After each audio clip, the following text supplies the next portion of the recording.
आज की क्लास में आप सभी बच्चों का स्वागत है। आज हम कक्षा 12वीं विषय गणित अध्याय 5 सातत्य तथा अवकलनीयता के अंतर्गत अवकलनीयता के बारे में पढ़ रहे हैं। काय के बारे में पढ़ रहे हो? अवकलनीयता। पिछले लेक्चरों में हम लोगों ने सातत्य के बारे में पढ़ लिया है, ठीक है ना। तो सातत्य कहलाता है यदि किसी फलन की सीमा विद्यमान है और सीमा का मान बिंदु पर फलन के मान के बराबर है तो हम कहते हैं कि फलन बिंदु पर सातत्य है। अर्थात limit x tends to c f(x) = fc, then हम कहते हैं कि फलन क्या है? सातत्य है। क्लियर होगी ना बात सबको? क्लियर है। अब पढ़ना है अवकलनीयता। तो अवकलनीयता का संबंध भी फलन की सीमा से है।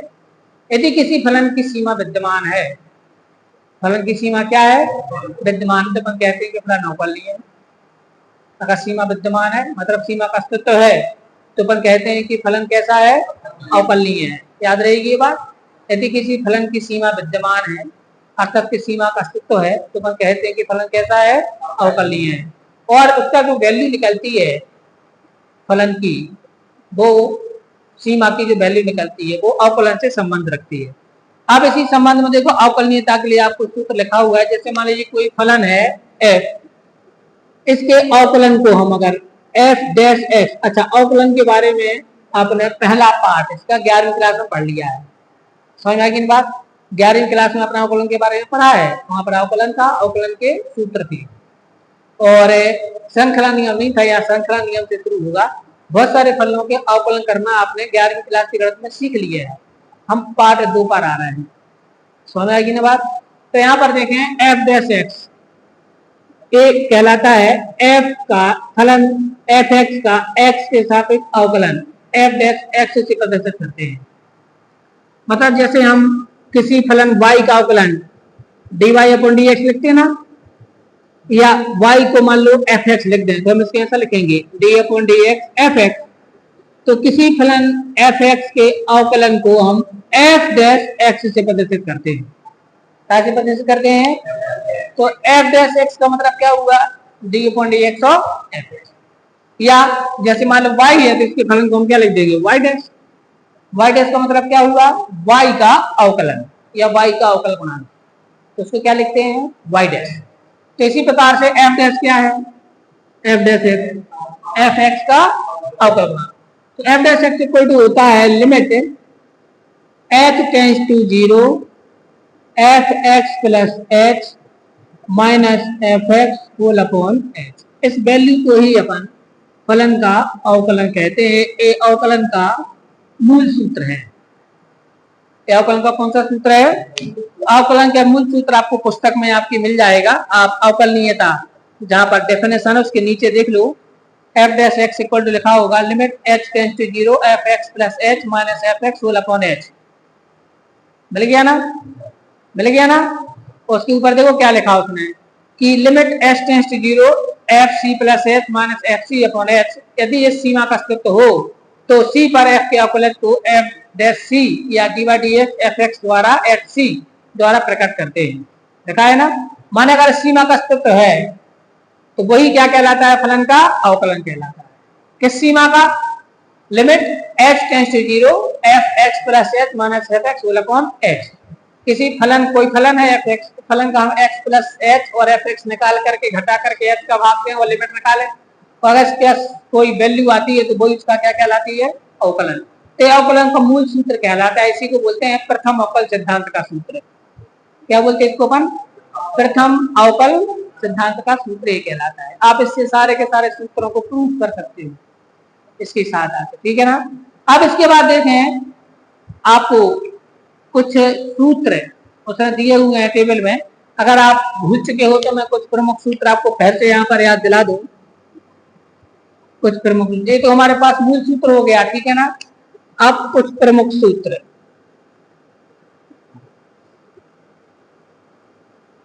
कुछ प्रमुख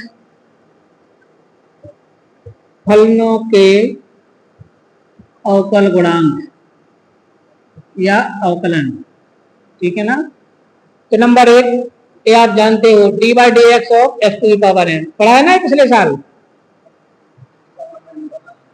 डी बाई, चलो D by D x of X, मैं शुरू से पढ़ा देता हूँ, D by D X X to the power N, इसका अवकलन, इसका अवकलन क्या होता है, एन आगे आएगा, एन में से घट जाएगा, फिजिक्स में सूत्र लिखी थी, D upon D x of X to the power N equal to N X to the power N minus one, X घात एन का अवकलन ही होता है। क्लियर है सभी को? दूसरा अपने पास है, हालांकि सूत्रों को प्रूफ करना चाहिए लेकिन वो 11th क्लास का पार्ट है, तो यहाँ पर अपन नहीं देखेंगे ना। अगर किसी अचर राशि का अवकलन करना हो, अचर राशि का, तो वो होता है जीरो। अचर राशि का अवकलन क्या होता है? जीरो। अवकलन को हम डी बाई डी एक्स इससे ऑपरेट करते हैं, डी बाई डी एक्स लिखा, इसका मतलब एक्स के सापेक्ष अवकलन कर रहा है। तीसरा d by D x of E to the power x, इसकी वैल्यू e to the power x वही होती है। चौथा सूत्र डी बाई डी एक्स, इसमें आ रहा है ना, डी बाई डी एक्स, अब अपने पास आ जाता है लॉग एक्स, तो लॉग एक्स यहाँ पर बेस ई है, कुछ नहीं लिखा है तो ई है, तो इसकी वैल्यू होती है 1 अपॉन एक्स, कितनी होती है? 1 अपॉन एक्स। पांचवा सूत्र d by D x sine x, sine x का अवकल गुणांक होता है कॉस एक्स। छठवा D by D x cos x, cos x का होता है अवकल गुणांक माइनस साइन एक्स। सातवां D by D x tan x, tan x का होता है सेक स्क्वायर एक्स, क्या होता है? आठवां d by D x cosec x, इसका होता है minus cosec x into cot x. नौवां d by D x sec x, तो सेक एक्स का होता है sec x into tan x. 10वां सूत्र d by D x cot x, cot x का होता है minus cosec square x, minus cosec square x. ठीक है ना, ये हमारे पास। और 11वां सूत्र होता है D by D x of a to the power x equal to होता है a to the power x into log e a, यानी लॉग ए लिखना है, ई यहाँ पर बेस रखेगा। ठीक है ना, तो ये हमारे पास कुछ प्रमुख मुख्य फलनों के अवकलन आपको दिए हुए हैं। इसके बाद हमें क्या करना है, अब बहुत सारी चीजें और सूत्र से निकलेंगी। ठीक है ना, बहुत सारी चीजें कहाँ से निकलेंगी अपनी, अब सूत्र से निकलेंगी, है ना। तो ये हमारे पास 11 प्रमुख सूत्र हैं। अब इसके बाद हम योग, अंतर, गुणन और भाग, है ना, ये जितनी चीजें बता रहा हूँ 11th क्लास की हैं।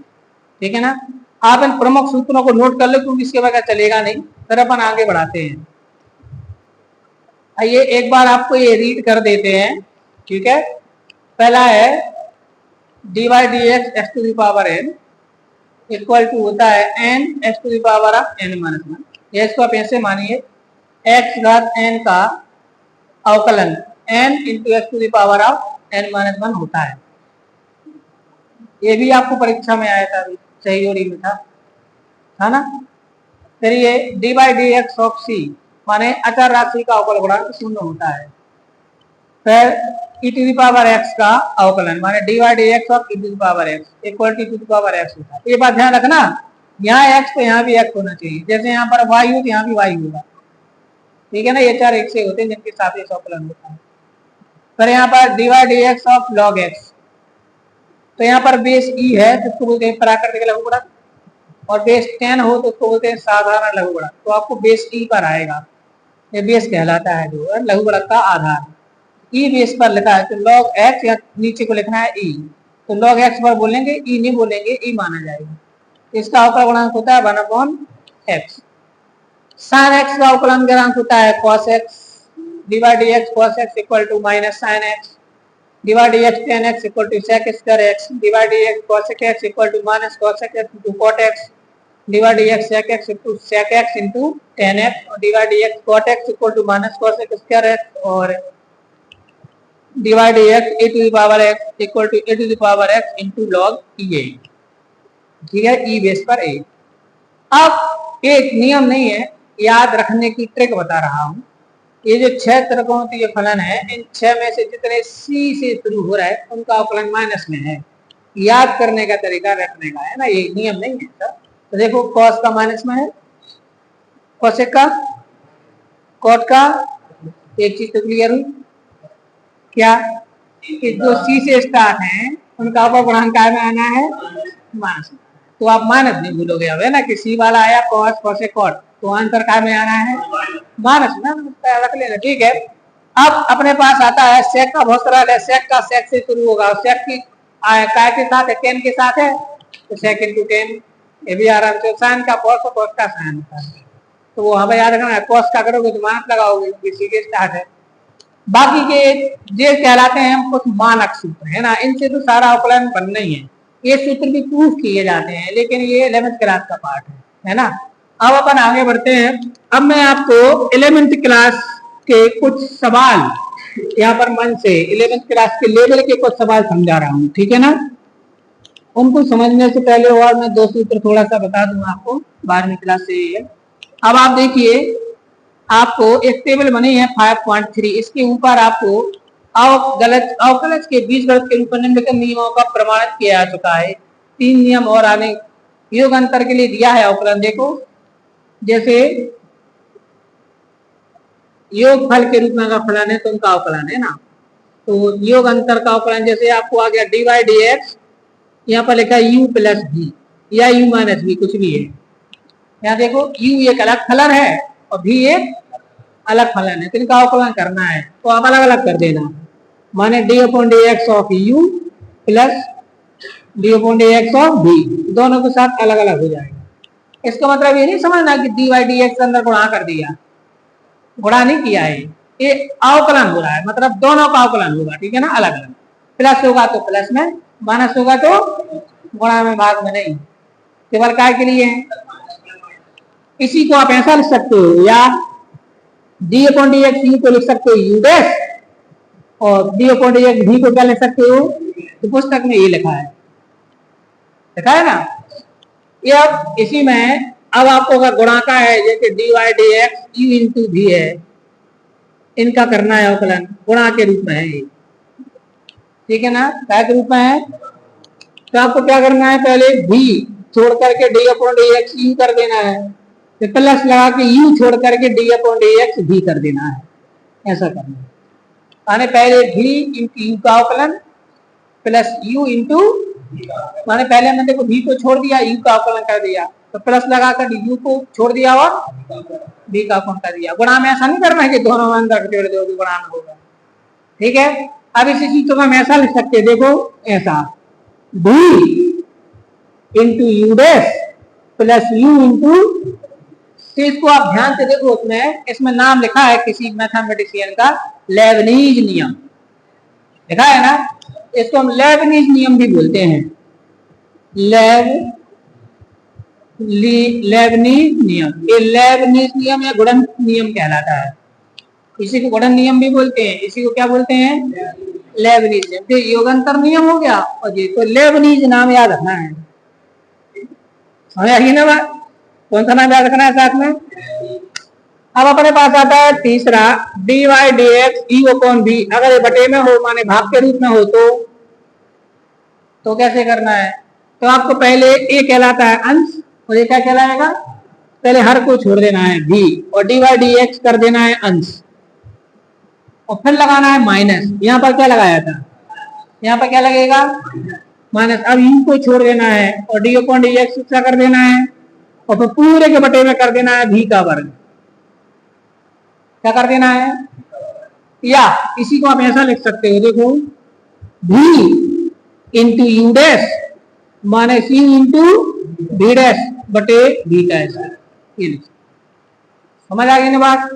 अब ध्यान दो ऊपर और नीचे वाले नियम में, मैं ऊपर के नियम के ऐसा भी लिख सकता था, u छोड़ करके v का अवकलन और प्लस v छोड़कर u का अवकलन, लेकिन मैंने यहाँ पे याद देखो, मैंने पहले v वाला लिखा, ऐसा इसलिए लिखा ताकि आपको ये और ये एक से याद हो जाए, बस अंतर का है के लिए, तो कंफ्यूजन नहीं होती है। जैसे हम ऐसा याद करा रहे हैं आपको, u d/dx v plus v d/dx u, तो इसमें अलग से याद करना पड़ेगा, तो आपको दोनों इससे याद बनेंगे, ठीक है ना। तो दोनों में पहले क्या करना है, भी को छोड़ना है, यू का करना है, और फिर यू को छोड़कर भी का करना है। गुणा वाले में प्लस लेना है, भाग वाले में माइनस लगाना है। एक अंतर ये लगाना, दूसरा अंतर इसमें बी का भाग देना है, वर्ग से, उसमें नहीं देना। तो इसको देखो क्या लिखा है उसमें, भाग फल नियम लिखा है, लिखा है ना। तो ये भाग फल का नियम है। तो ये आपके लिए योग अंतर वाले सूत्र हैं। अवकलन आ जाते हैं कुछ फलों के अवकलन पर, ठीक है ना। तो आप इसको भी, इनको तो नहीं नोट करना है, एक पुस्तक में निशान लगा लेना उनको, है ना, पुस्तक उसको निशान लगा लेना। अब ये प्रमेय नंबर 3 और प्रमेय 1, इनको देखिए, और प्रमेय 4। प्रमेय 3 में क्या लिखा है, यदि फलन किसी बिंदु पर सी पर अवकलनीय है तो सतत भी होगा, लिखा है ना। क्या लिखा है, माने अगर फलन किसी बिंदु पर अवकलनीय है तो कैसा होगा, सतत भी होगा। अब इसको याद कर लेना, तो मेरी परीक्षा में आया था ट्रू फॉल्स में, याद नहीं होगा। नीचे प्रत्येक अवकलनीय फलन क्या लिखा है, नीचे उपरिमेय में प्रत्येक अवकलनीय फलन कैसा होता है, सतत होता है। प्रत्येक अवकलनीय फलन सतत होता है। जितने आया था ट्रू फॉल्स में, अभी 77 में आया था, और आपको जानने से पहले मैंने बताया था कि प्रत्येक सतत फलन का, ठीक है ना। तो प्रत्येक अवकलनीय फलन कैसा होता है, लेकिन इसका विलोम सत्य नहीं है। विलोम मतलब प्रत्येक सतत फलन अवकलनीय होता है, ये नहीं कह सकते। मेरी बात समझ में आ रही है आपको। प्रत्येक अवकलनीय फलन क्या होता है, लेकिन विलोम सत्य, माने प्रत्येक सतत फलन अवकलनीय हो, ये जरूरी। अब आ जाओ इस तरह प्रमेय नंबर 1, प्रमेय 4 में है श्रृंखला नियम। कौन सा नियम है, श्रृंखला नियम। तो श्रृंखला नियम में अभी सवालों को समझा देता हूं आप लोगों को। चलो अब आते हैं सवालों पर, है ना। पहले मैं आपको कुछ सवाल समझा रहा हूं जो वो एक प्रकार से 11वीं लेवल के हैं। किस लेवल के हैं, 11वीं लेवल के हैं, है ना। कुछ सवाल मैं आपको समझा रहा हूं, तो उसके बाद 12वीं वाले सवाल कराएंगे। तो क्या क्या, निम्न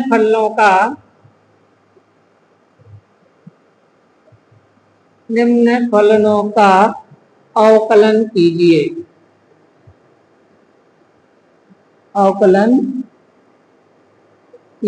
एक कोई मैंने क्वेश्चन बना दिया, मान लो, और फलन दे दिए 5x⁻7, दूसरा लिख दिया 3x⁻−5 + 9, तीसरा दे दिया 3 sin x -e⁻x, चौथा दे दिया आपको 2x⁵/2 -9/x।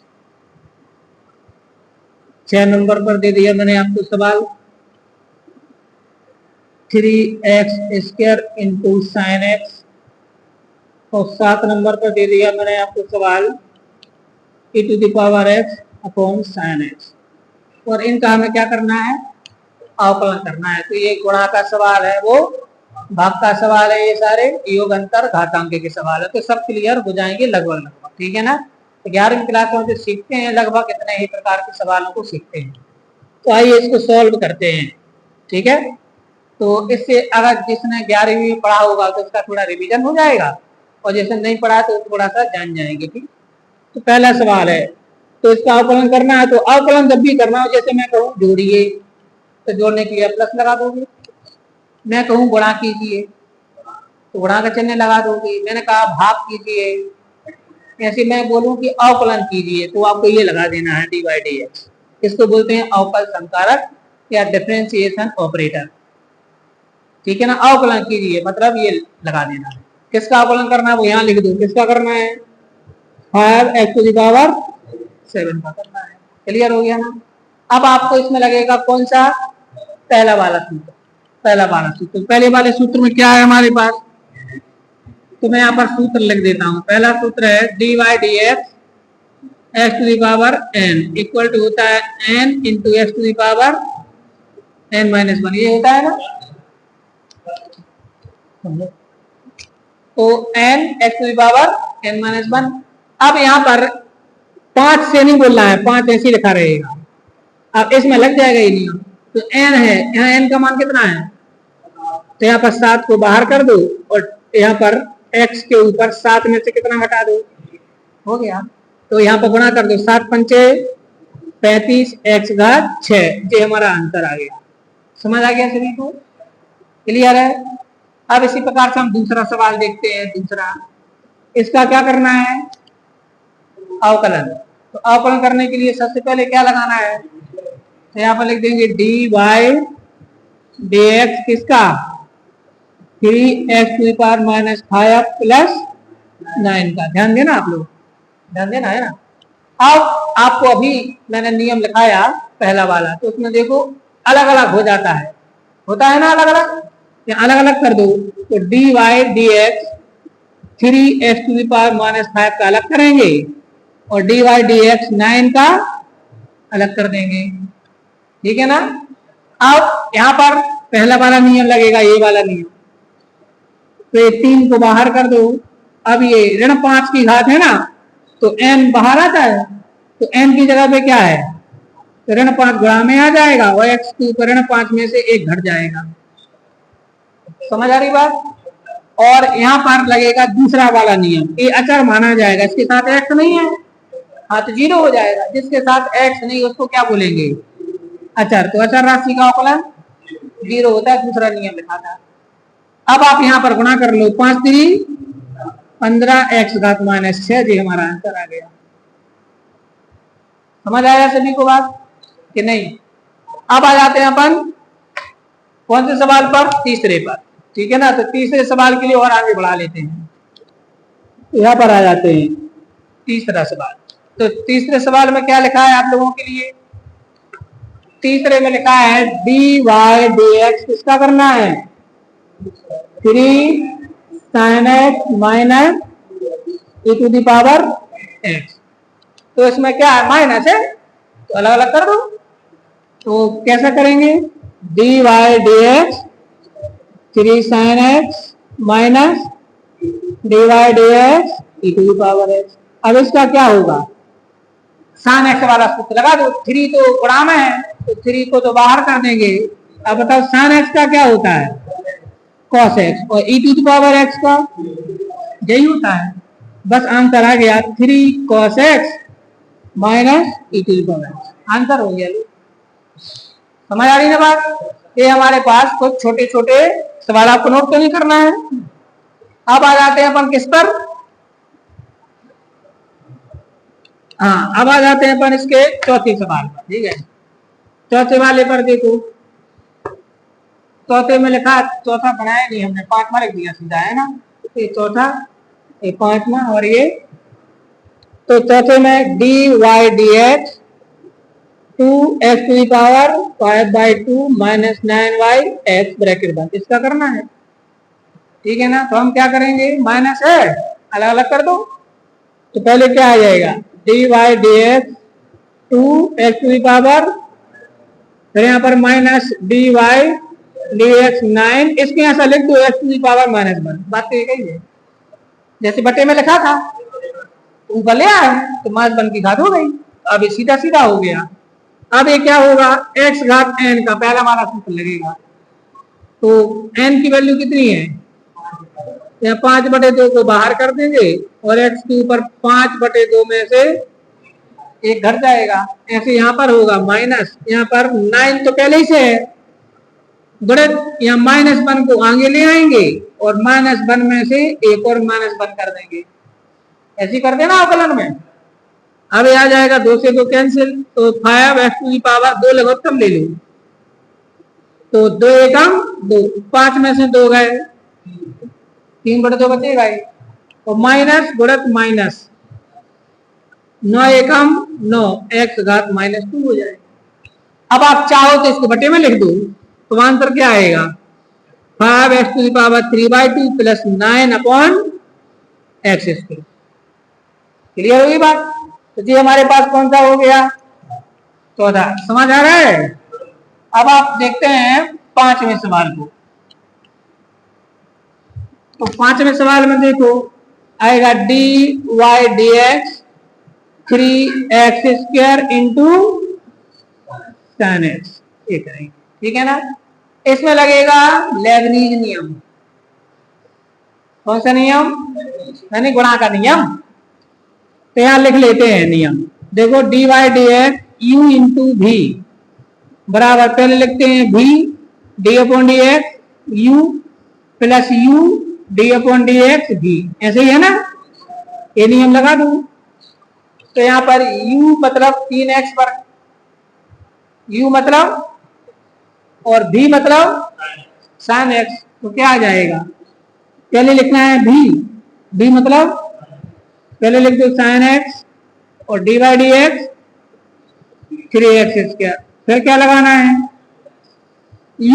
u मतलब पहले लिख दो 3x² और डी बाई डी एक्स क्या लिखेंगे? sin x। तो पहले लेबनीज नियम लगा दो, ठीक है। अब लेबनीज नियम लग गया। अब यहाँ पर क्या आएगा? sin x और यहाँ पर क्या होगा? 3 गुणे 2 x घात 2 माइनस 1, क्लियर है। और यहाँ पर क्या होगा? 3x वर्ग और sin x का क्या होता है? cos x। तो आंसर आ गया 3 दूनी 6, 2 में से 1 गया तो x ये 6x और फिर लिखते sin x, ठीक है। और plus 3x² into cos x, ये हमारा आंसर आ गया, क्लियर है। अब ऐसे तुम करो छठवां वाला, उसमें क्या करना है? भाग वाला नियम लगाना, ठीक है ना। भाग वाला नियम लगाइए और उसमें आपका हो जाएगा, ठीक। करिए।